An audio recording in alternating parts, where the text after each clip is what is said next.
I didn't notice until 14 seconds ago that I'm kind of stuffy and I'm not sick, but there's a thing going on. I don't think I had spoken yet today. Said hi to my kid who's home sick. We got one home sick. He came home sick yesterday. So it's the young Drew, the little guy. He made it to the nurse's office before throwing up at school yesterday.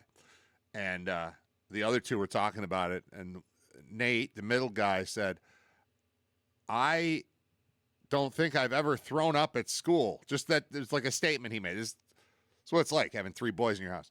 So I don't think I've ever thrown up at school. And then Zach goes, I threw up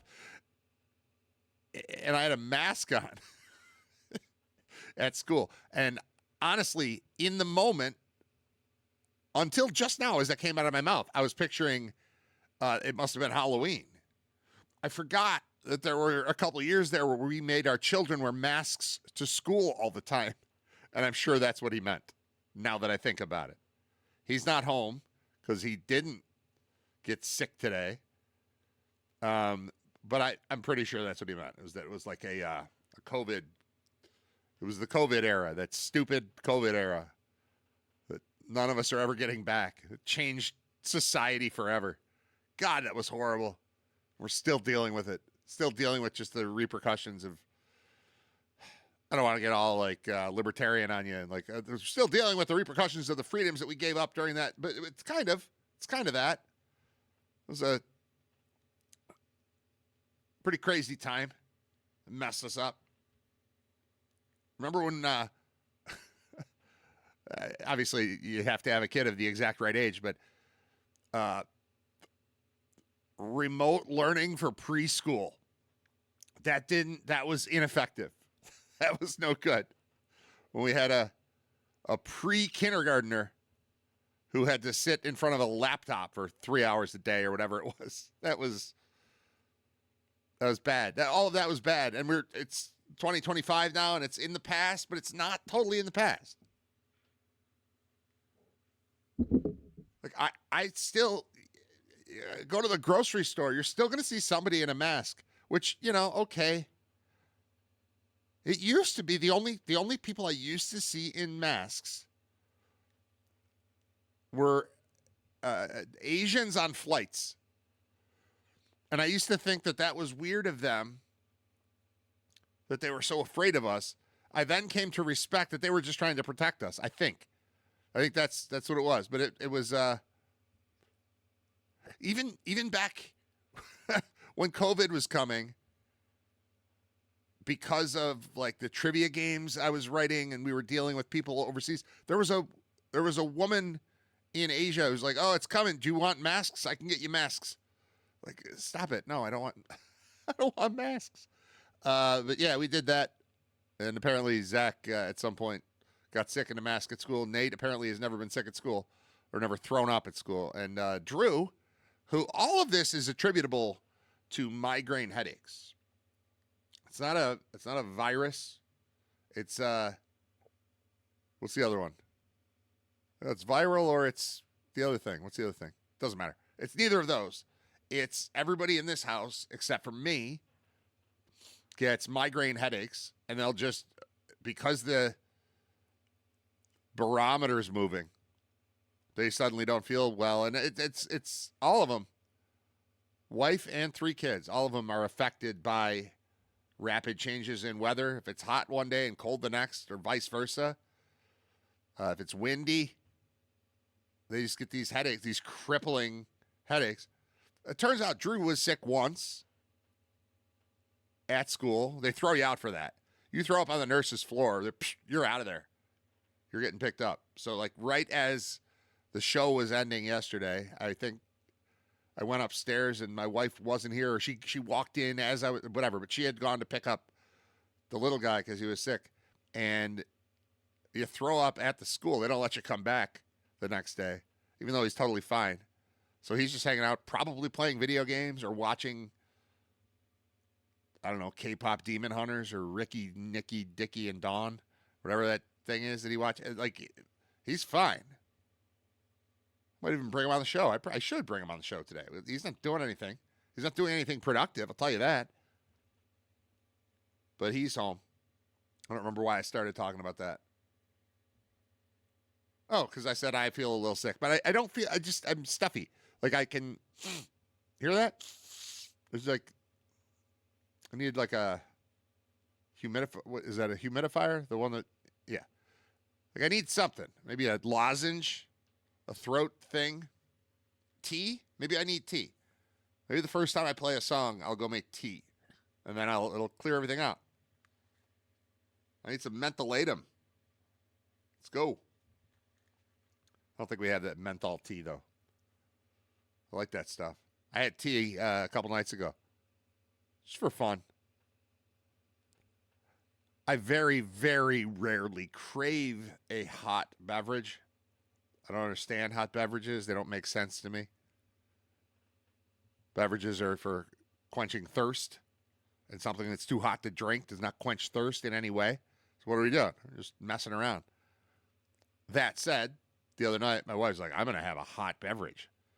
Some kind of frappuccino or some, I don't know. I was like, all right, well, throw some water in there for me. I'm going to do some tea. I think today's another day to do tea because I don't feel 100%.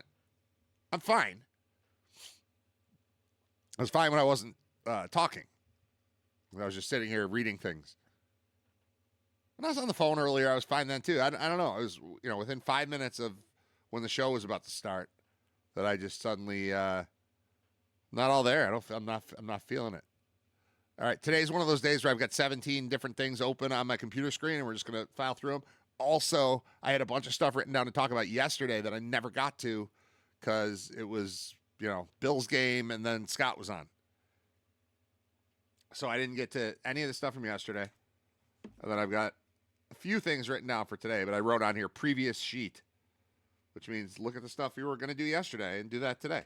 And then all the stuff that's open on the computer. So no one main topic, no nothing. It's going to bounce around. It'll be a little bit of lunacy here. Did I talk about Green Day and the BPO? I don't even remember if I did that. I saw Green Day. It wasn't real Green Day. It was fake Green Day. Hoyle does this. Jeremy Hoyle, my good friend Jeremy Hoyle, and the Strictly Hip do a show. I don't know if we would call it annually at this point. We're probably up to, this will probably be like the fourth one, something like that, with the BPO. And that's coming up soon because I saw an advertisement for it while we were there. But there was a fake Green Day band. Green Day. I think I did talk about this. That's all right. It's all right. There was a Green Day band. We went and saw them Friday night with the BPO. And they were too loud. And the singer was like he was from a different band. I'm not going to go totally into this because I can't remember if I did this on the show. I've had this conversation 11 times in the last 4 days. But I can't remember if one of them was when I was just talking into the mic. So I'm not going to dwell on it. But I will say it was super cool when it was cool. And then there were other times where the 5 rock and roll people were really drowning out the classically trained musicians. And it didn't work. And the line I used in a text message, and perhaps on the show already, but I'm going to say it anyway, is like, if you know Green Day at all, Welcome to Paradise, one of their sort of signature anthem type of songs, does not require cellos at all. And they opened with that, and they just blew the orchestra away. You couldn't even hear the orchestra. But then there were the quieter songs where it fit, and other ones where it was like mid-tempo. Jesus of Suburbia is this, 14-minute thing. And, with multiple parts, kind of, it's got movement. It's like it seems orchestral, and it was. Like that kind of thing. That was awesome. That was really cool. I don't even like that song. And it's the most I've ever liked that song. The other time I liked it was when I saw Green Day live and they performed it last year. And I was like, oh, okay, I get it. But like listening to it, just the album track, it's just too much. There's too much going on. I don't like it. But in person with an orchestra, that worked. And of course, like Good Riddance, Time of Your Life, that song, End of Seinfeld, that thing. That with an orchestra, great. Anything acoustic-y plus orchestra, great. Anything just blown away by electric guitars, not perfect. Anyway, I had that written down to talk about. And I don't remember if I did or I didn't. So we did the quick version there. Here's the other takeaway from that show. Well, two things. One, it was, I'm gonna say, sparsely attended. It was not a great crowd. It was a quarter full, a third full at Kleinhand, something like that. And the singer early in the show, or maybe the other guy, the guitarist who also talked and seems to be, he's the band leader, said that it's like apparently there's another show going on down the street. And I turned to my wife. I was like, "What's going on down the street?" She goes, "Paul McCartney." I was like, "Oh yeah." All right, so we're in downtown Buffalo for a concert. It explained why the 33 sucked, trying to get from the Thruway to downtown to get off at Goodell, the Oak Goodell split. And I couldn't believe how crowded the 33 was. It felt like, I was going to joke, it felt like we were going to a Bills game. But the Bills don't play downtown, so the joke would have been Sabres game. And then that would have been accurate because that's what people were doing. There was a sold-out arena that people were heading to. I thought, we're one of a couple hundred people trying to get downtown right now. No. It's 18,000 people trying to get downtown right now, and we're just a part of that. So that happened down the street, and it reminded me of the last event that I attended in the city, which is when I went to see Australian comedian James McCann at Helium, the comedy club. And it was right on the heels of Bills Chiefs. And McCann, the first thing he said when he came on stage was, "Well, I guess I'm going to talk to my manager about not booking shows in Buffalo during Bills games. This is stupid." So it was kind of that. The last two things I've attended, but that's on brand for me. I like the second best thing, usually. I don't gravitate toward the sold out concert. I want to go to the smaller one because I like that guy. I want to go to I want to go to the comedy show, not the Bills game. Bills game's on TV. So that was, it's pretty typical for me. All right. Should I go through the stuff I have open on the screen? Yeah, let's just do that. I got lucky on a couple of these things that I click. I fall for clickbaity things. Typically on a day like today, a show like today, where there's no here is our topic, or here is our guest. It's more guests. We don't really do today's topic because I don't take calls. So that would be dumb to just today is the day that we're talking about. I'm not going to do that. But on a day where I don't have a super specific plan, I don't have a bunch of very often I have a bunch of stuff that happens between shows. The show ends at noon, and then I've got 22 hours of life to live, and I write down all the things that happen to me or that I observe or that I think about, and I write them down, and then I just share them with you on the show. It's kind of the process. And then there are some days where I didn't do that. I was busy, but it wasn't I don't know, productive planning day for the show. But I knew I had everything left over from yesterday that I didn't get to. And then just go online, see what's going on today. And we'll just go through that. So what I do then is I'm going through all this stuff, and I don't even need to read articles. I don't want to read articles. I want to read them with you. I want to share them. We'll learn together. But it's a lot of right-click, open a new tab, as opposed to left-click, read something. I see a headline that I know is clickbaity. I know that's what the world is trying to do to me. But I'll just right-click them. And then now I've got 1, 2, 3, 4, 5, 6, 7, 8, 9, 10, 11, 12, 13. I've got 13 tabs open, none of which were open an hour ago. And none of which has been read by me. It's a lot of that sounds good enough, right-click. And I flashed through them a little bit because the clickbait stuff, this is how they get you. When they say iconic bands show canceled over singers' controversial comments, I'm going to click I want to know what they're calling iconic. Who's the singer? What did he say? What's the prop? Like, I want that. And very often it results in, like, the iconic band is not an iconic band at all. But I think this is the right phrase. Limp Bizkit, I would say iconic. Not good. Not anyone's favorite anything. I'm sure there's somebody. Somebody's favorite band is Limp Bizkit. Somebody that you know's favorite band is Limp Bizkit. Wrap your head around that. Do you like music? Yes, I love music. Who's your favorite band? Limp Bizkit. Never mind. Don't want to talk to you. That's crazy. That's crazy, but it's true. And I'm not just, I'm not just talking about Fred Durst's cousin. Or Wes, what's his name? Borland? His cousin. Is he dead? Didn't somebody die from Limp Bizkit? Maybe Wes. Really going to Google Limp Bizkit dead. Limp Bizkit. B-I-Z kit. Dead guy. Limp Bizkit dead guy. Sam Rivers. Okay. Bass player.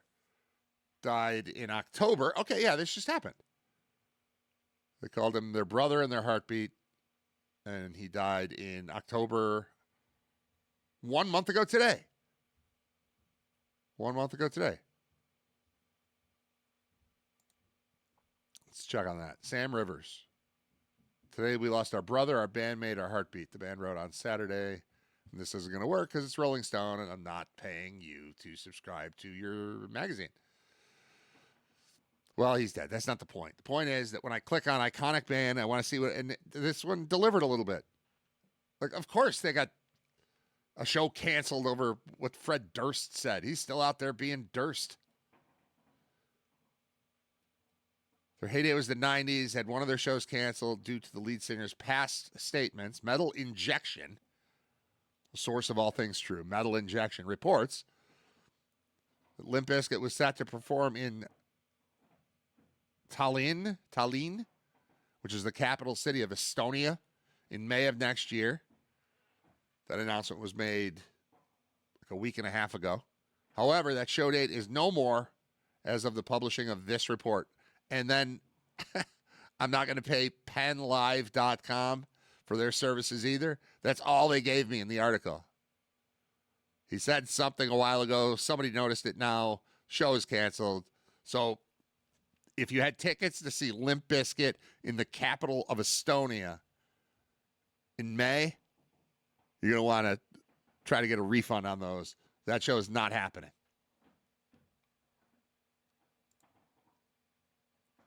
All right, done with Limp Bizkit, closing that one. We're doing the thing where there's too many windows open and it goes very slowly. The other musical thing that I clicked on, headline again, it's like, yes, I want to see who you're talking about in case it's somebody that I like, and it was.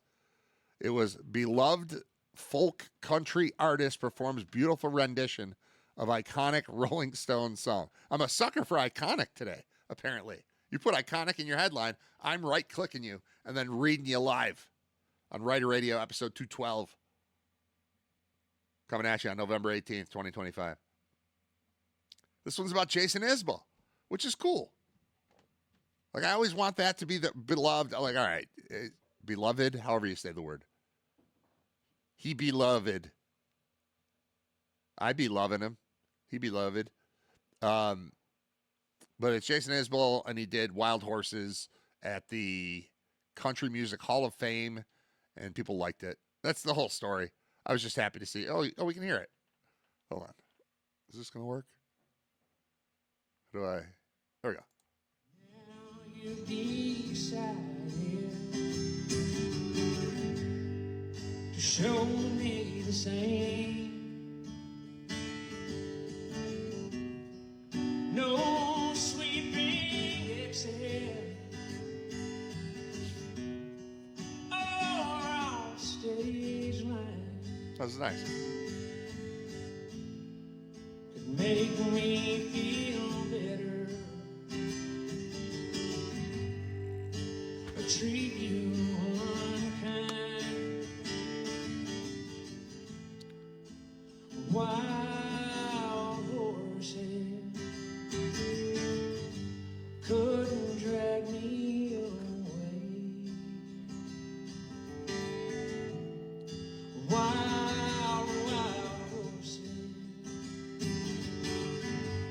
couldn't drag me away.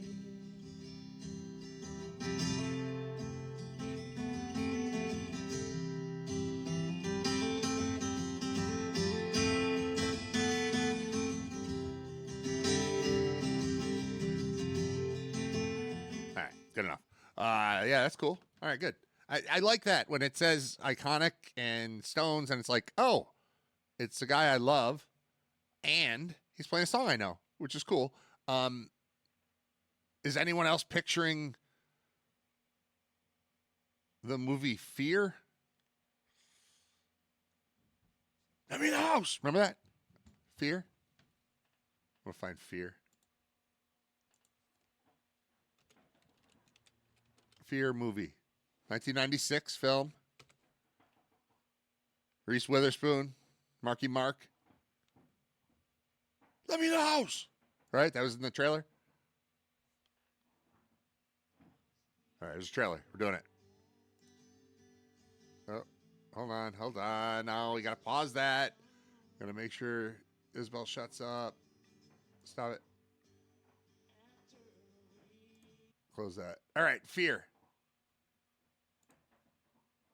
Oh, I can put it on the screen. That's right.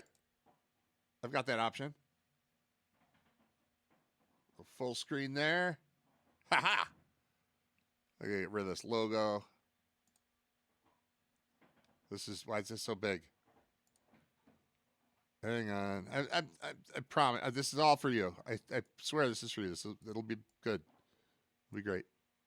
But I'm resizing this before I put it on the screen. Because I want you to be able to see it. And I want you to appreciate. Let me in the house. Let me in the house is it's Give Me Back My Son before Give Me Back My Son. Remember that? Give me back my son. Let me in the house. Pretty sure we're gonna get that. This is 2 minutes and 5 seconds of trailer for the movie Fear from 1996.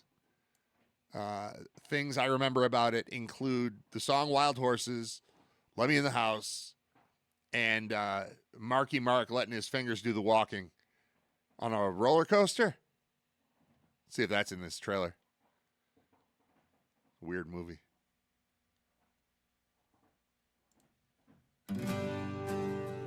Wild Horses. Ooh la la. Stop being so obvious. Alyssa Milano's He in wants this? you bad. You know, you're not at all like what I expect you to be the first time I saw you. Oh, so?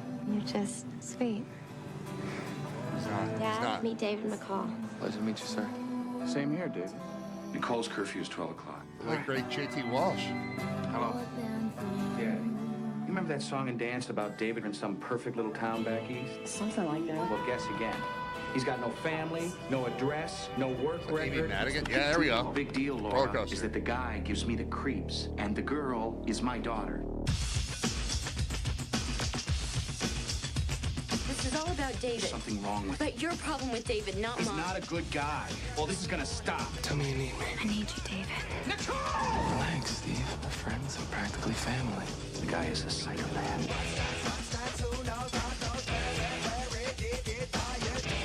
Yeah, something that everybody wants, but nobody has. That's why they're trying to keep us apart. Disappear from my family's life. You got that? Guess who? You should have allowed nature to take its course.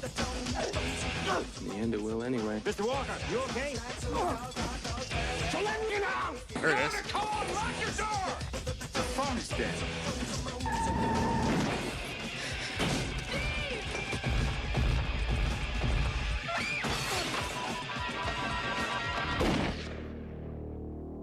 Fear. It's not. Okay, Amy Brenneman, not Madigan. And it's not J.T. Walsh. It's William Peterson. You get the point. And I'm going to have to cut that from the podcast thing because it's got official, like, licensed music in it. And I can't have that. So I screwed up. I'm a bad person. I'm a bad person for doing what I just did. All right, we got to switch this back. We're good. Okay. It's Riter Radio. It's episode 212. We're just going through the stuff that's open on the screen and getting on with their lives. I have to figure out what's happening above me. So we have hardwood floors throughout the house. which is, it's a nice selling point when you're buying it. Like, this is beautiful. Don't have to think about it. It's just they're everywhere. The whole house, other than bathrooms, and we have tile in the kitchen. But other than that, it's hardwood everywhere, which is awesome unless you're doing a show in your basement and your 9-year-old is home and not really sick. He's just home because he was sick yesterday. So he's doing something that's very loud on the wooden floors directly above my head. And I can't really check on it because I'm kind of tied to the microphone and the headphones and stuff. But something's happening. Possible cup stacking is my guess. Do you have children who competitively stack cups? It's weird, but it's true. It's a thing they do. Pretty sure that's what's going on. Hey, Drew, are you stacking cups? Yeah. All right. Thanks. You can do it. It's fine. I'm not mad. I was just trying to figure out what the sound was, but I figured it out. So now I feel smart. Yeah. Are you coming on the show today? Yeah. No, not right now because I'm not set up with the camera. But like in a little bit, I'll play a song, and I'll get the camera set up, and you can sit in the chair. We can talk about you being home sick, even though you're not sick. All right. Thanks, Drew. Bye, buddy. Have fun stacking cups. All right. What else is here on the screen? James Franklin has a new job. Penn State coach who was fired with like a $49 million buyout. They've fixed that. And the buyout doesn't have to be that. I think they are going to pay him like $9 million. Yeah, there's a $9 million settlement from the Nittany Lions, but James Franklin is the new head football coach at Virginia Tech. And I don't know why I pictured this. I guess because we're so close to the end of football season. I pictured this as a thing where, like, next year, he's the coach. But probably have a game this weekend. Is he the coach now? They hired Virginia Tech hired James Franklin to be its next football coach. Announced on Monday. He'll be formally introduced at a news conference Wednesday morning. He says, I'm humbled and honored to join the Hokie family.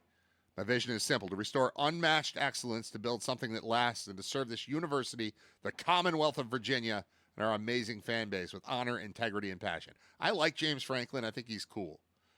And I've told this story many times, but we were at Penn State. UB played at Penn State a couple times. But specifically, Scott Wilson was a sideline reporter at the time. He wasn't in the booth yet. And I remember him just walking on the field before the game. And the only two people on the field were Scott and James Franklin. And Scott had his mic on. And James Franklin was like, welcome to Penn State University. He was cool. He was just like really nice to my friend. So I like when people are nice to my friend. So that's all it takes. He's nice to my friend, and he looks like Danny, the lead singer from The Watchmen. And I love The Watchmen, who have also been nice to me. I've had great interactions with The Watchmen. I introduced them on stage for what was supposed to be their final show. It was not. It's been, 25 years, and they're still playing. But back then, it was the end of their career. I don't know. It was like New Year's Eve 2003, maybe 2004, something like that. And they played at the Continental with Jeremy Hoyle Band opening. Same dudes from Strictly Hip, but when Jer was doing original stuff, it was awesome. And I'm sure that's how I got involved.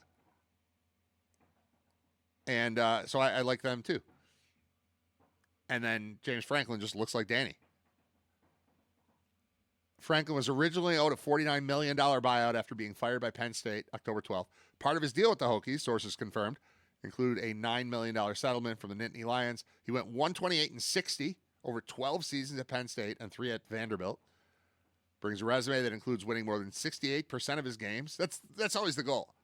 It's always the goal. If you can win more than 68% of the games. I'm just kidding. Who talks like that? Who talks in 68% in a paragraph? Come on, Pete. Pete Thamel. I like Pete Thamel. He's won over 68% of his games. An appearance in the 2024 college football playoff semifinals and a Big Ten championship in 2016. He replaces his former defensive coordinator, Brent Pry, who was fired in September after an 0-3 start and a 16-24 record with the Hokies through 4 seasons. His arrival in Blacksburg will give the Hokies their most accomplished coach since Frank Beamer, who retired in 2015 after 29 seasons at the school.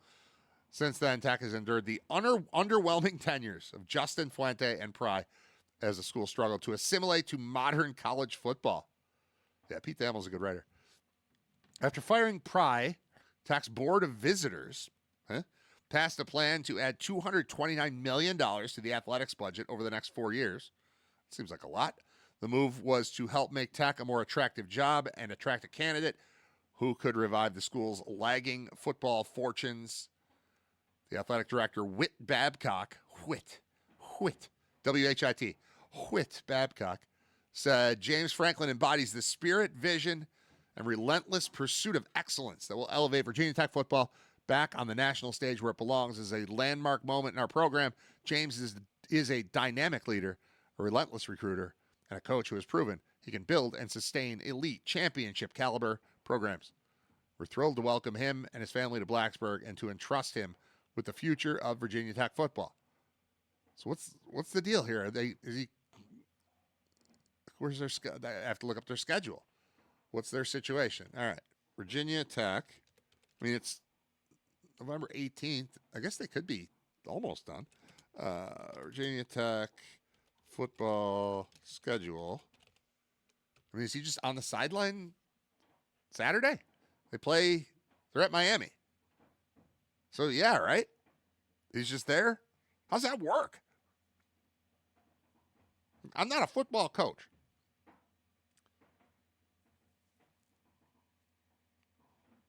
And I think, like, for baseball or even basketball, which I do coach those,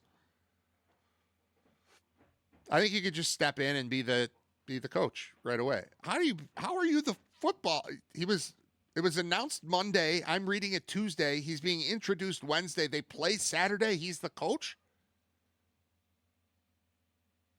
I don't understand how that works. I need a real football guy to explain that to me. I mean, they are 11th in the ACC right now, which is not ideal. And the 2 games I see remaining on their schedule are both against ranked teams. So, okay. How do you do that? Seems very complicated. I guess you just stand on the sidelines, you let your coordinators do their things. And you're there in face, and you get to show off that you'll be there next time. But good luck implementing a game plan when you're brand new to the program and you got a game on Saturday and you get introduced on Wednesday. They will they host Miami. I think I said that they're at Miami. They host Miami Saturday, and then next week they're at number 19, Virginia. Virginia's ranked. I don't know a single thing about the Virginia Cavaliers football program in 2025. Certainly did not think they were the 19th ranked team in the nation. No idea. Okay. All right, so James Franklin has landed on his feet and apparently will coach against Miami on Saturday, even though that seems crazy. Cowboys honor Marshawn Kneeland in dominant win over Raiders. Kneeland is the guy who shot himself on November 6th. Formerly Western Michigan athlete. So Mac guy, there was a brief police chase, and then he shot himself. Cowboys coach Brian Schottenheimer walked off the field at Allegiant Stadium Monday night to fans' cheers after a 33-16 win against the Raiders. He kept pointing to his T-shirt. He was wearing one of the shirts that memorialized Marshawn Kneeland, the Cowboys defensive end who died November 6th from what authorities said was a self-inflicted gunshot wound after a brief police chase. I slowed it down there so as not to say police again. I don't know what that was. Like a Rice Pilaf reference? I don't even know. He says, I'd be lying if I said I didn't have some tears when I first put this shirt on, as you can imagine. But more than anything, I know Marshawn was looking down on us, and we wanted to make him proud, and I think we did that. Coming off a bye week, the Cowboys spent the early part of last week meeting as a team, and then in smaller groups with grief counselors. They held a candlelight vigil for Kneeland on Tuesday. When they returned to practice for the first time Thursday, a few players said it felt good to be back on the field again. They wanted to honor Neyland by how they played. Dak Prescott, obviously, he says, quote, obviously, coming out there tonight and playing with the style that he played with, the intensity, the effort to finish. Super proud of the guys. This doesn't put a cap on it. We're going to continue to move forward, shining a light on Marshawn and carrying his legacy. And we need to play like this every week moving forward. He'll always be with us. You need to play the Raiders every week is what you need. That's very convenient that you get to go out there and you can credit the guy who killed himself after a police chase and talk about the light that he shines. But really, you played the Raiders in a night game, and they're no good.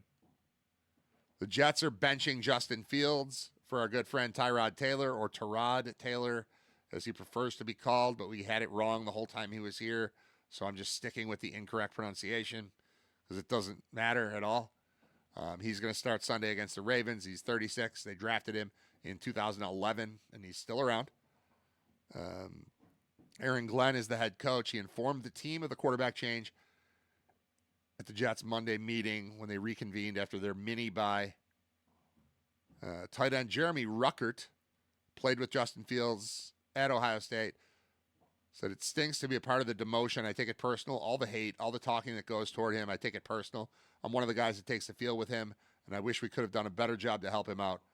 But he's just a true professional. He's just not very good at quarterback. Make $20 million next year, including 10 guaranteed, and isn't good at it. Can you imagine that? Like, Shohei Ohtani can make $44 billion a year. I'll be like, yeah, well, that's because he's awesome. I get, like, big contracts, big player. Josh Allen can make whatever. It's fine. I don't compare. I don't compare regular people to Josh Allen. Josh Allen transformed our city, our community, our fan base, brought us back to life. Like that, infinite money to that guy. Fine. Infinite money and actress wife. Just, he can have those things. That's fine. It's Justin Fields having a 2-year, $40 million contract. That's crazy. That's crazy. Like, how many regular salaries for people good at their jobs fit into a 2-year, $40 million contract? Not good at your job. $40 million. Crazy. So he'll sit and Tyrod Taylor will come in and he'll be fine. We know who he is and what he is, and it's good. Man charged with murder in Last Chance U coach John Beam's death.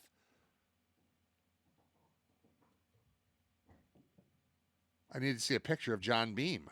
Who's John Beam?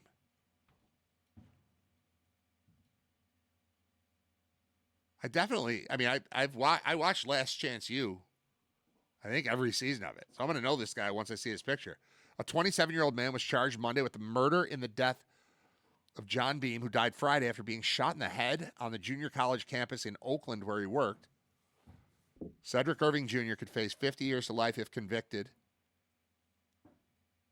He also faces enhancement charges alleging he personally fired a gun that caused great bodily injury and that the victim was particularly vulnerable, possibly due to age, according to the charging complaint. Beam was a giant in the local community, 66 years old, a father figure who forged deep relationships with his players while fielding a team that regularly competed for championships. The Netflix docuseries Last Chance U focused on Beam and the Laney Eagles in its 2020 season. He most recently had been serving as the school's athletic director after retiring from coaching last year. I need to see a picture. Oh, yeah, that guy. Oh, yeah, I remember this guy. He looks like Sam Elliott. Does that help? Bushy gray mustache. Got shot in the head? Irving, who is the accused, had no criminal record, is being held without bail. Scheduled to be arraigned Tuesday. Back-to-back shootings at two schools last week have roiled Oakland. Is that a word? Roiled? I don't know that word. Look it up. Bear with me. I don't know what Drew is doing up there now. What was that, Drew? What was that crash? Just moving a chair. Okay. Roiled. Make a liquid turbid or muddy by disturbing the sediment. Excuse me. That's one. And then two is make someone annoyed or irritated. All right. Real word. Moving on. They've irritated Oakland, a city of roughly 400,000 across the bay from San Francisco. On Wednesday, a student was shot at Oakland's Skyline High School. Student is in stable condition. 2 juveniles were in custody.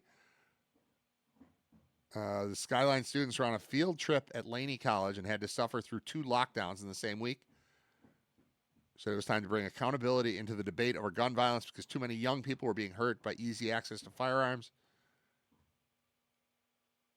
And I just wanted to know who the guy was. All right, so yeah, I can put him on the screen.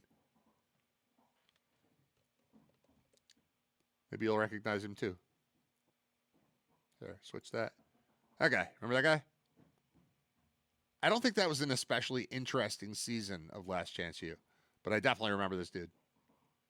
I don't remember like having a real affinity for him or the program, but Last Chance U is a great show focusing on junior colleges where you've got players who like were on scholarship elsewhere and then committed a crime or were academically awful or whatever. And then it's like, all right, come on out here. We're going to field a kick-ass football team. But if you mess up, it's over for you. That's the whole point of the Last Chance U thing. I didn't turn my light on today. Now you can see me better. Now you see me. Isn't that better? I think it's better. All right, so that guy's dead. That stinks. Alex Ovechkin passes Gordie Howe, with 442nd goal at Capitals Arena. Scored his 903rd career NHL goal when the Capitals beat the Kings 2-1. He also passed Gordie Howe for the most regular season goals scored at a single venue in NHL history. There's a stat nobody cares about. With his 442nd goal at Capital One Arena, which wasn't called that, hasn't been called that. Now it is. Matt Roy, or Wah, I don't know who it is, also scored for the Capitals, who ended a 2-game losing skid to gain some traction in the standings. Is he Matt Roy like Derek or Matt Wah like Patrick? Don't know. So, yeah, that much discussed record of most goals scored in one single NHL arena has been toppled. They said it would never happen. Just kidding. No one ever said that. We have too many stats. That's one of them. I mean, it's interesting if you're him. This guy looks like Patrick Waugh. He was born in Detroit. Bio.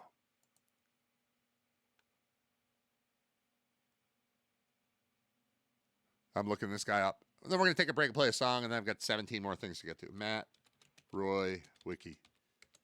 So I know if he's a Roy or a Wah.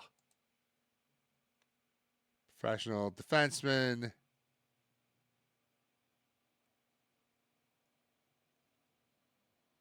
I'm looking for like family. They usually put family on here. There's nothing. There's nothing on here. He's not Patrick Waugh's kid. He's not Derek Roy's kid. That'd be crazy. Could Derek Roy? How old is Derek Roy? Could Derek Roy have a kid playing in the NHL right now? Oh, he does look like Derek Roy. Ooh. All right. Does Derek Roy have a kid? Derek Roy. I didn't like Derek Roy very much as a player. There he is, though. He's born in 83, which makes him 42.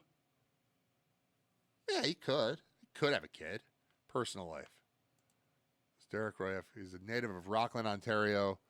He's bilingual. He used to sponsor the minor hockey team, Clarence Creek, the Clarence Casters. He would supply the players with sticks. Well, that's cool. And he's from Rockland, Ontario. That's what we know about him. So let's just move on from this Matt Roy, Derek Roy, Wah thing, whatever. Out on that. I'm going to take a break. I've got a bunch of stuff to still get to, but I just want to stop for a minute, play some music, drink some water, have some fun. All right, we're all having fun here. Maybe we'll bring Drew on, see what he's up to.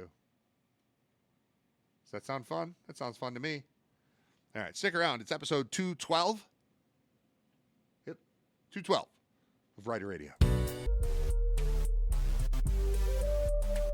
All right, we got to... I'm going to move the mic a little there. Hi, Drew. We've got a sick kid, except he's fine, and he's here. And also, there's a story that I had open. One of the things I had open to talk about is Cloudflare down. I don't know what that means. Cloudflare outage takes down X and ChatGPT. A number of high-profile websites, including X and ChatGPT, went down for many on Tuesday due to problems affecting major internet infrastructure firm Cloudflare. And I thought, I don't know what Cloudflare is. Like, I've seen it before. The logo looks a little bit familiar, but I don't think that this has any impact on me. I felt nothing. And then I went to do the thing that the last time Drew was on. What is that face you're making, dude? You know you're on a camera? Mm-hmm. Okay.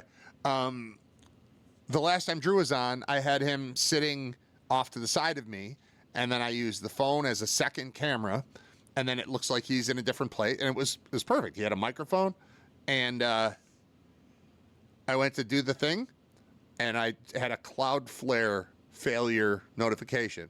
Like, it's working on this end, it's working on that, but it's not working with Cloudflare. And I don't know what Cloudflare is, but I know that it has made me change my plans on how to set this up. So now Drew's sitting on a stool in front of me, and we're both going to use one microphone. He's not going to be here for long, but we are checking in. How many necklaces you got today? Still 3? Yeah. Okay. Let's not neglect the microphone. Let's talk about why you're here. Why are you here right now? Because I threw up yesterday at school. Okay. But that was yesterday, and today is today, and you're fine. You came home and you were fine, right? Well, not exactly. I came home because I was sick. Yeah. And I got better. Right. Because I slept for a little bit. Right. Whatever, but yeah. But they won't let you back in the building because you vomited on their floor. Yeah. Is that right? If you get like sick at school and you throw up at school, you don't go the next day. Right. So it's probably like a 24-hour thing. So we probably could drop you off. So what time did you come home yesterday? Like 11:30. All right. So we could probably drop you off in like half an hour. You want to get ready? No. No. How you feeling? Good. All right. What are you up to? What are you doing? I heard you. Obviously, you're stacking cups right above my head while I was doing a show. Mm-hmm. What else are you up to today? I was watching TV. What are you watching? Cup stacking videos. You're watching cup stacking videos and then stacking cups? Yeah. Okay. How's that going? How's your training, your cup stacking training going? Good. Good. Are you good at it? Yeah. All right. You want to talk about your weekend, your visit to Orchard Park the other day? Sure. Tell the world, use the microphone and tell the world what you were up to in Orchard Park on Sunday. I was selling beads for my travel baseball team to raise money for like tournaments. How'd you do? Good. The messages that I received about, it was how many, 4 kids, something like that? 4 or 5 kids? 4 kids from the team and 2 siblings. All right, 4 kids from the team and 2 siblings. But the text message said, Drew is obviously going to work in some sort of a sales position. What was your approach? What was your method by which you got like $1,000 out of people, which is what you did? Like, what did I say? Yeah, what did you do? What was your approach? Like, I'm pretend I'm a Bills fan. I'm hanging out in the parking lot. You come up to me. What do you say? Do you want to buy beads to help support our travel team? Okay, and then I go no. And then we just move along. Oh, okay. Maybe. Okay. And then we wait. Hold on, I don't have any money. What do you say? We have Venmo. Apparently, from what I hear, the big move was people try to shoot you down because they don't have cash, and that's real. Like, people don't necessarily aren't walking around with cash like they used to. But once you said Venmo, people tended to laugh and then give you money, right? Yeah. Yeah, that's cool. Anybody like negotiate, try to get a better price, try to get more beads for $5, or one thing for $2? Any of that stuff, or was it pretty straightforward? Someone tried to get a deal, but we said no, and then we finally agreed to it. It was, $2 for one necklace, for one. So you did. Yeah, one. It was like It was definitely one person. I think it was that. I don't know for sure. I can't remember, but I think it was that. All right. What else is there to know? All right, so you, in addition to being a baseball player, that turns you automatically into a little fundraiser. So you were selling beads at the Bills game, Yeah. which was that was profitable. That was good for the team. But our big event, the massive event, is coming up on Friday. Tell people what we're doing on Friday and what your role will be for that event. We have a meat raffle with the travel team, and we're doing pretty much the same stuff, but without beads. We're doing we're just asking people if they want stuff and whatever. What stuff? Meat. Meat. That's right. You're selling meat tickets. You're Right. selling raffle tickets for meat. You don't even have to ask them. This one's easy. This is just somebody else will announce what they're giving away or what they're about to spin the wheel for, and you just walk around and collect dollar bills from people and hand them tickets. So you'll be fine. You'll be in good shape. All right. Anything else you'd like to add? What else is going on in your life? You feel fine? Yeah. If you had a game tonight, would you play? Yeah. You gonna go to trivia with us tonight? I think you are. If I have to, sure. Yeah, I think you have to. Are you healthy enough? Well, yeah. Yeah, you'll be fine. All right, get out of here.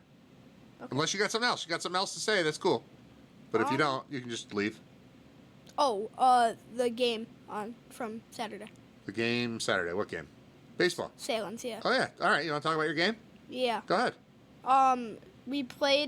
We're a 9U team, and we played a 10U team, and they walked in thinking that they were going to beat us, and then we destroyed them. Yeah, I heard some things were said. What did you overhear? I didn't hear anything. Coach Mike said that when he was walking in, the other coaches were walking in and said that they were playing a 9U team and that they were going to smoke us. And did they? No. What was the score?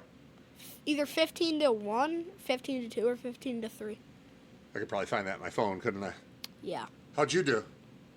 Good. Do you have any details on that? This is what I mean by don't give me one-word answers. Like, how did you do? Tell me how you did. I did What good. did you do?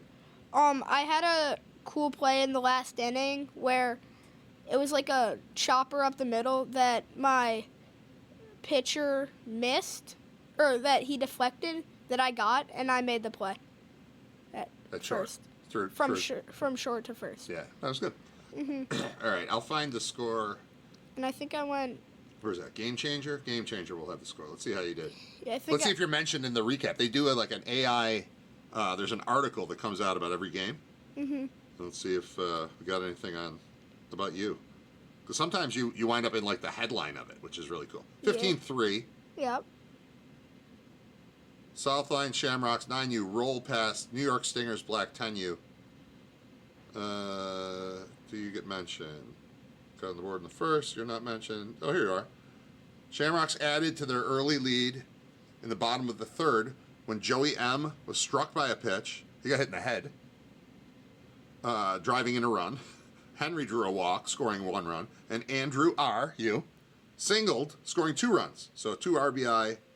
Single. No other mention of you in this article. Let's see how you did. Box score. You were the number 2 hitter. You went 2 for 2. And a walk. Yeah. So. I'm sorry. Yeah, you went 1 for 1. 2 runs scored, 2 RBIs, 3 walks. Is what it says here. But it's weird. I haven't asked you this. So this league, this indoor league. Yeah. You guys start with a 1-1 count, right? Yeah. Is that weird? Is it difficult to adjust to? The first game you struck out twice. You never strike out. So I attributed that to the fact that you started with a strike and you just weren't in, because you very often get your hit with 2 strikes on you. You'll like take a pitch, you'll swing and miss once, and then you'll crush one. Yeah. Is it messing with your rhythm and your timing and stuff? I mean, not really, but it feels wrong. And it just feels like wrong and different. Yeah. You gonna be all right? Yeah. Okay. Get out of here. Thanks, Drew. Bye. Say goodbye. Wave to the people. Bye. I'm going to play Fortnite. You're playing Fortnite? Mom said I could. Wow. Why? Because she's working and it makes you not annoy us? That, and I asked her yesterday, and she said I could play yesterday, but then I didn't get to. All right. So I'm playing right now. All right. Enjoy your Fortnite, Drew. Bye. Bye, buddy. I'm going to try. try not to talk too loud. Thanks, man. Appreciate it. I'll try. All right. That's cool. All right, we can make the volume normal again. Sorry about that. Sorry about that intrusion. Cloudflare, man. Cloudflare is the reason that we couldn't put Drew in the other chair with the other camera because the internet part isn't working. Apparently, we're okay on YouTube. We're okay on the Mixler app. And eventually, we'll be okay on Spotify. I don't think yesterday's podcast ever went up. But I'll get to both of those today. Today's and yesterday's will both go up. The show, as always, is brought to you by Brian Janik and the Financial Guys. Thefinancialguys.com is the website. You can go find Brian. Brian is a 20-plus year insurance pro, and especially if you're approaching age 65. I don't know how many 64-year-old podcast listeners we have, but I'm sure there are some. Or live stream listener. If you're getting there, or you know somebody who's headed there, Medicare is calling, and Brian understands all of it. It's all new to you, and it's all old hat to him, and you don't have to pay him. So he just helps you navigate through that. He gets paid through the insurance companies, so it's not it's just no sweat for you. Just talk to Brian; he'll hook you up. Good dude. Saw him last night.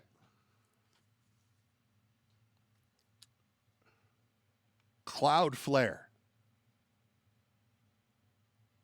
Thousands of users began reporting issues with the sites as well as other services to outage monitoring site Down Detector shortly after 11:30 GMT. I don't know what that is. I don't know what GMT is. I'll look that up, though, because I have a computer right in front of me.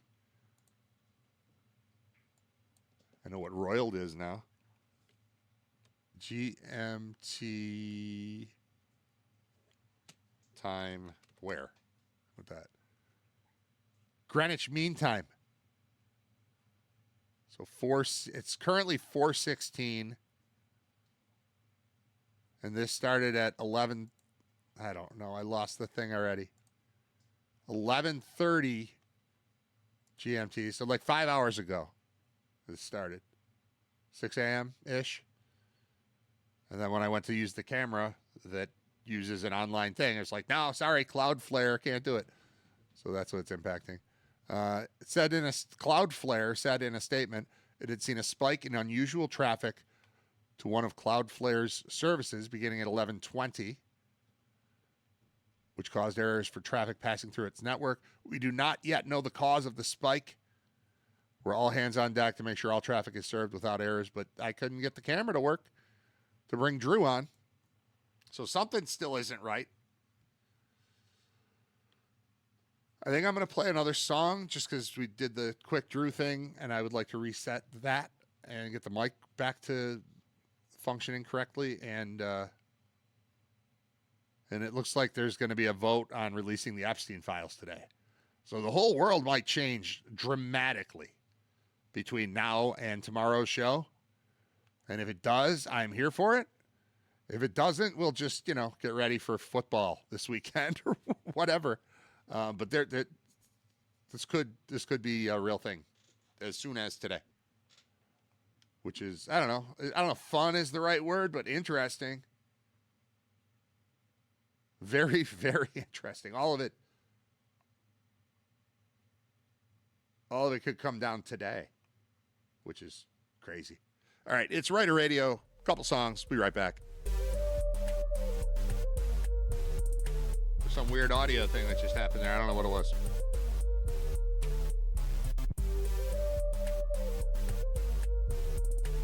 We good here? Seems like we're good here. It's Riter Radio. It's episode 212. It's a Tuesday, November 18th. I looked at this day in history, and not every day in history looks like a highlight reel. But like just scrolling through, I open it's history.com, this day in history, November 18th. When you get Jim Jones mass suicide, Jonestown, 1978, Alan Shepard's birthday, Jackie Robinson, Abraham Lincoln, and Hitler are all mentioned on this day, and Sandy Koufax. Oh, and the bonfire that killed 12 at Texas A&M. That was this day in 19. That's 26 years ago. Holy crap! 26 years ago.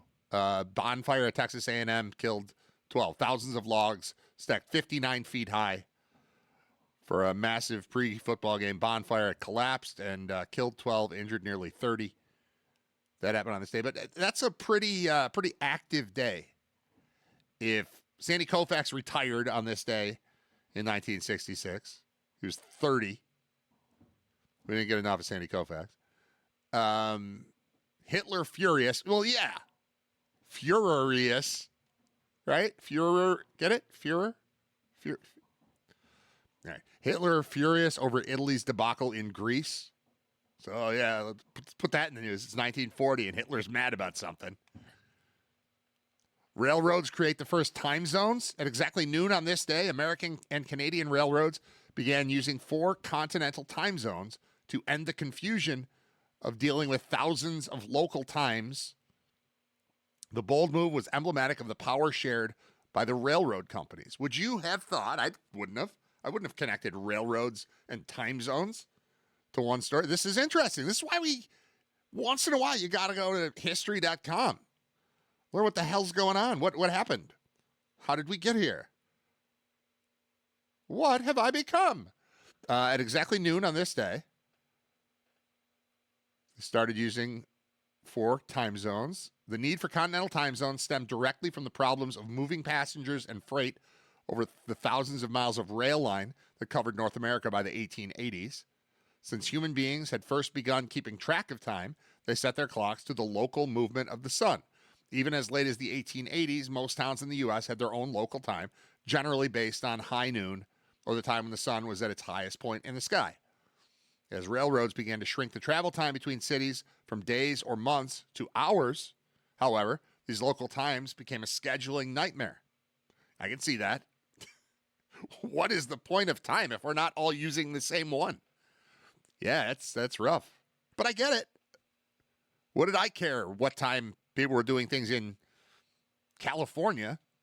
What do I care now what time people are doing things in California? Honestly, we could have our own Buffalo time. I'd mostly be fine with it, but it would really screw up trips. That makes sense. So you learned something today. If you listen to episode 212 of Riter Radio, it's mostly just me rambling about dumb stuff, but also you learned that we have time zones because of railroads. Railroad timetables in major cities listed dozens of different arrival and departure times for the same train, each linked to a different local time zone. Who's in charge of this? I want a name. I want the guy who's like, you know what? From here to all the way over there, it's the same time. I know the sun's going to come up a little bit differently for New York compared to Columbus. But we're still gonna go there. We're gonna use the same numbers because it will make things work.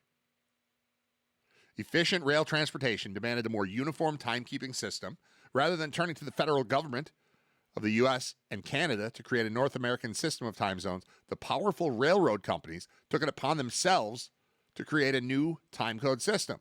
The companies agreed to divide the continent into 4 time zones. The dividing lines adopted were very close to the ones we still use today.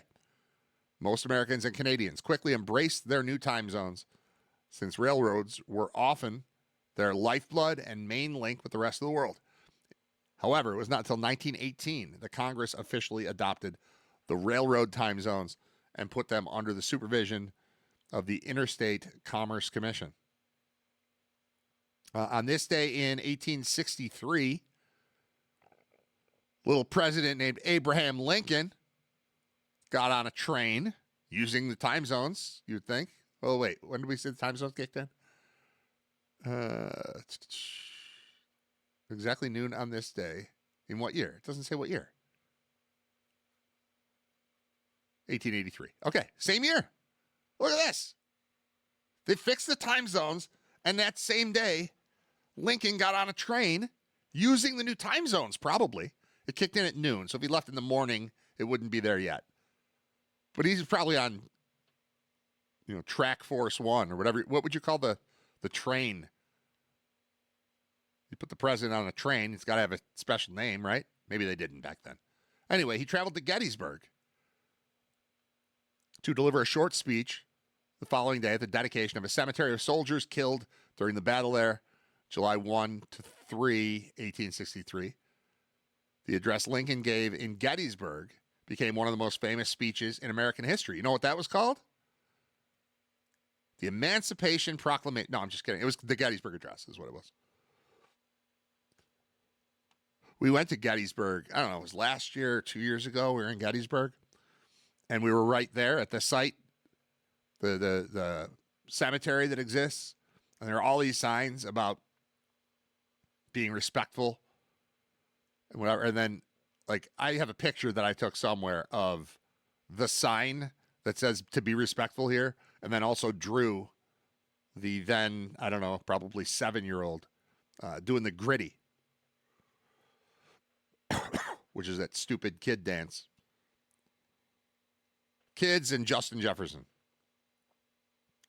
But he hit the gritty at the Gettysburg National Memorial, and it's ridiculous. But he marches to his own drummer, that child. Lincoln had given much thought to what he wanted to say at Gettysburg, but nearly missed his chance to say it. Shortly before the trip, his son Tad became ill with a fever. I've still never met a person named Tad, and I want to. They had already lost 2 sons to disease, prone to fits of hysteria. Mary Lincoln, nut job, panicked when her husband prepared to leave. That's what they do. That's what they do. They panic when you're leaving. However, Lincoln felt the opportunity to speak at Gettysburg and present his defense of the war was too important to miss, so he boarded the train and headed to Pennsylvania. Despite his son's illness, Lincoln was in good spirits during the journey. He didn't have Mary Todd hanging out with him. He was accompanied by an entourage that included Secretary of State William Seward, Postmaster General Montgomery Blair, PGMB, my man PGM. One of my favorite figures in history is PGMB, Postmaster General Montgomery Blair. Should read about him. He's great. He was truly one of our better postmasters. I just made that up. I don't know anything about this guy. I've never heard of him before now, but I think Montgomery Blair is a ridiculous name.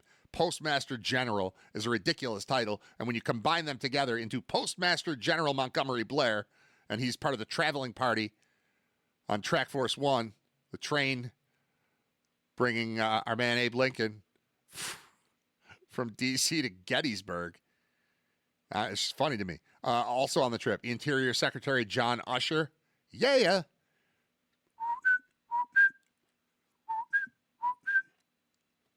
They probably didn't even know that song then. Lincoln's personal secretaries, John Hay and John Nicolay. The secretaries were dudes? That's weird. Several members of the diplomat corps, some foreign visitors, a Marine band, and a military escort. Just Abe Lincoln, Montgomery Blair, some other people, and a Marine band. And some foreign visitors, why not? When Lincoln arrived in Gettysburg, he was handed a telegram that lifted his spirits. Tad was feeling much better. Lincoln enjoyed an evening dinner and a serenade by the 5th New York Artillery Band before he retired to finalize his famous Gettysburg Address. Now, if I was not doing a show right now, I would click on this next link, how the Battle of Gettysburg turned the tide of the Civil War, and I would read that with great interest. I don't know that you tuned into the show today to learn about how Gettysburg turned the tide of the Civil War. I'm sure I learned it when I was a kid. I didn't care about it when I was a kid.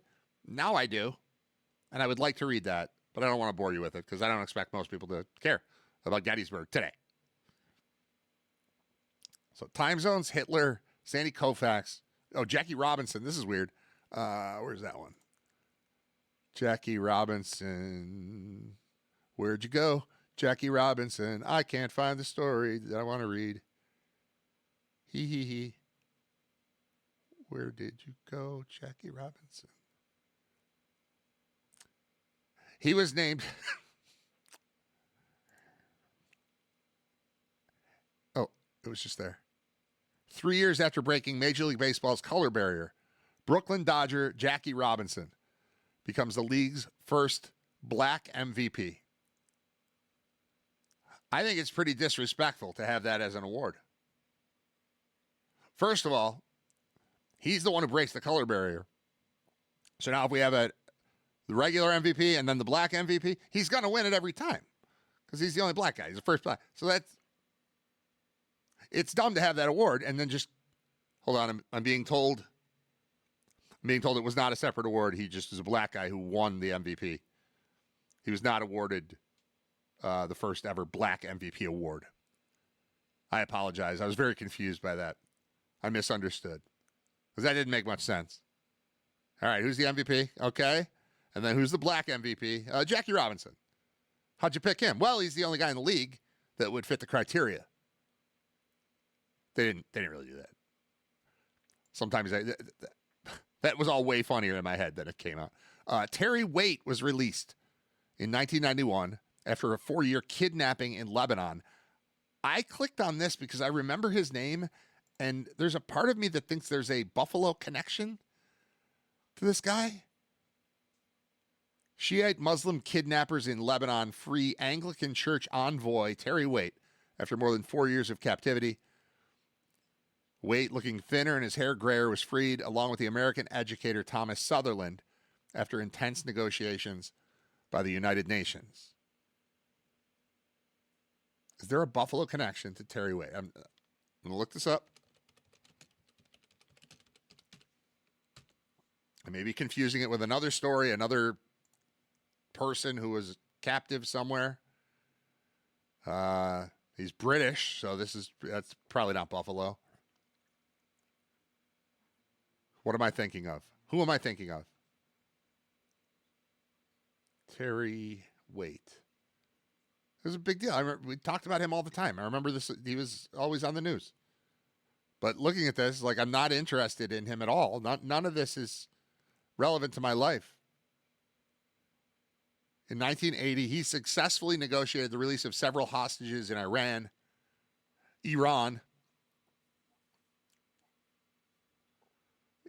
In November 84, he negotiated with Muammar Gaddafi for the release of 4 remaining British hostages in the Libyan hostage situation. Who am I thinking of? There's a Buffalo. Oh. Terry Anderson. Terry Anderson, American journalist and combat veteran, was taken by Shia Hezbollah militants of the Islamic Jihad organization in Lebanon and held until 91. 2004, he ran unsuccessfully for Ohio something. Is there a Buffalo connection there? Greenwood Lake, New York. Died in 2024. Where's Greenwood Lake, New York? Orange County, not Buffalo. There's some Buffalo connection here. I'm going to just look for the word Buffalo on this page. Bust of Anderson finds new home at Batavia High.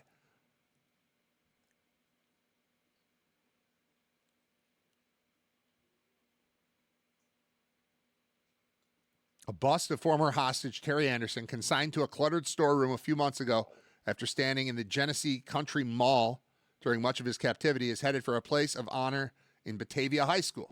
So there's something here. There's some Buffalo something. This guy, Terry Anderson, not Terry Waite. Same era, same situation. Both hostages, both named Terry. I don't know any Terrys.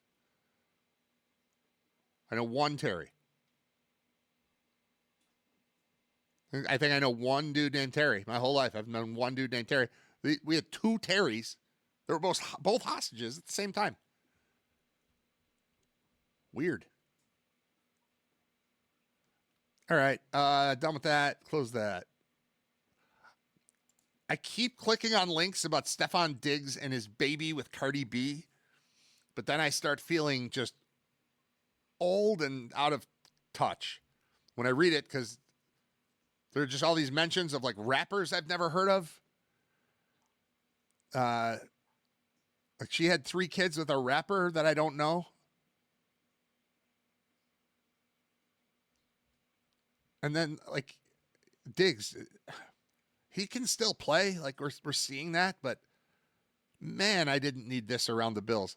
Stefan already has a daughter, Nova, from a previous relationship, and he's contesting whether he fathered a child with model Aileen Lopera, a.k.a. Lord Giselle.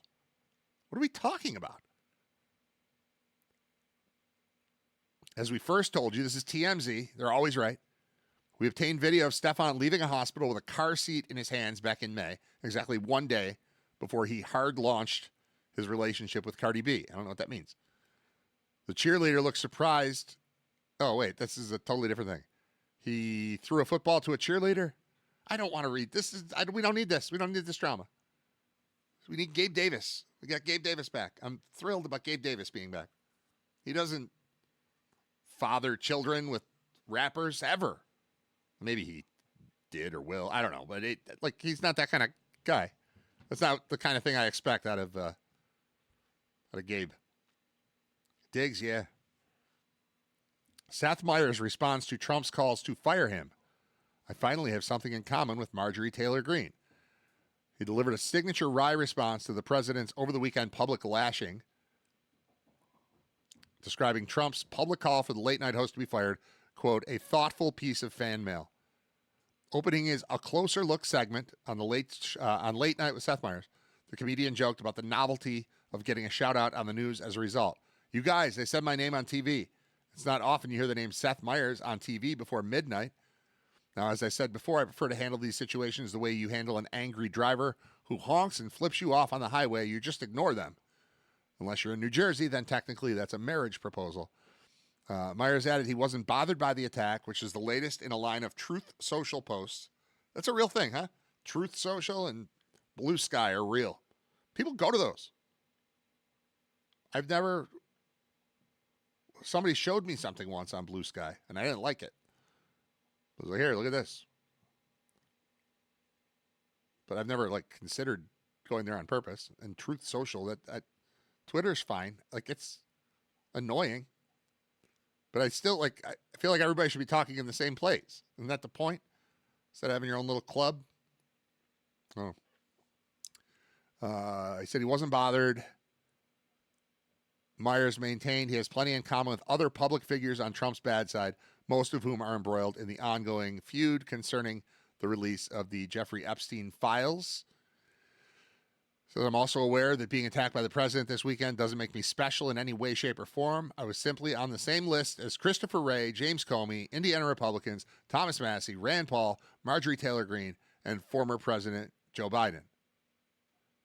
In fact, the only person who Trump didn't seem to be mad at was Sean Connery, as he posted a 2008 article about Connery praising Trump's golf course with the words blast from the past. And I think it's a bad sign when the most positive thing someone said about you this weekend was from an article 17 years old by a man who died 5 years ago. That's kind of funny. The host continuing, the host said he wanted to, quote, clarify that I take no issue with the president voicing his displeasure with my show. That is his right.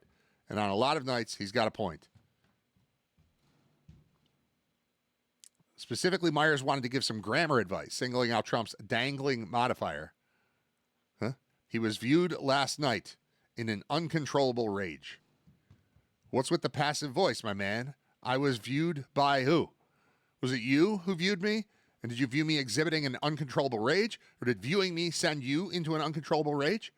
Sounds like something a dowager countess says in a Victorian murder mystery while she's staring out the drawing room windows. That's why I don't watch this show. That's how he talks on the show. I'm not going to watch that show.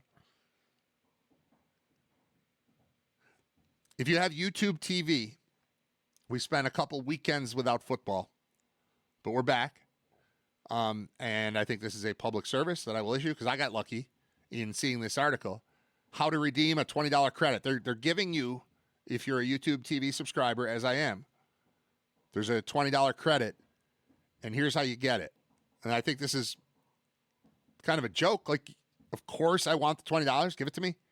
Or take it off my bill or whatever. You're doing this, just do it.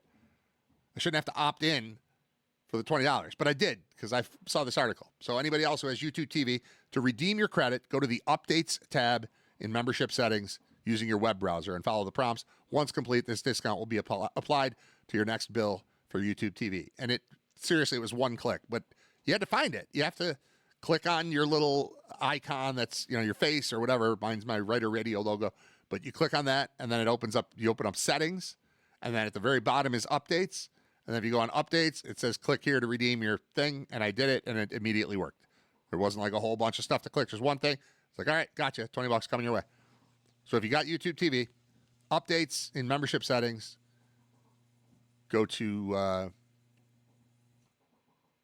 settings, then updates, and then just click yes or whatever. Claim refund or claim credit or whatever it is. I clicked that and it said it's coming. So thanks. Thanks, YouTube.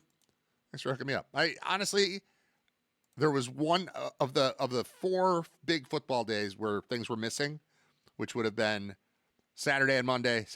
There was only one game I was trying to watch and couldn't watch. I missed a Monday Night Football game, but I got on with my life just fine because it was on ESPN. Anything on ABC we were able to get with the antenna, so that was fine. We didn't miss any Grey's Anatomy, which is very important in my house. I don't watch it, but somebody does. Every episode, all the time. So we got that, and now we're back, and now I just got $20. So hey, what a day this is turning out to be, huh? What's today? Today's Tuesday. Tomorrow is Wednesday. I need a guest. I should have a guest tomorrow. Is it Bob? No, Bob's Thursday. I think Bob's Thursday this week. Yeah, I'll get somebody. We'll get somebody on the show. It won't just be me rambling for 2 straight hours. We had a guest today. His name was Drew because he's homesick from school, even though he's fine. But they've got this rule where if you throw up on their floor, they don't let you come back the next day. Fair enough. He's 24 hours removed. He could go now. We could take him now. I could shut off the show and just drive him to school and drop him off. I'm not going to do that to him. I'll let him keep watching cup stacking videos and stack cups because that's what he's doing with his time off. Very productive. All right, we're done. Thanks for listening.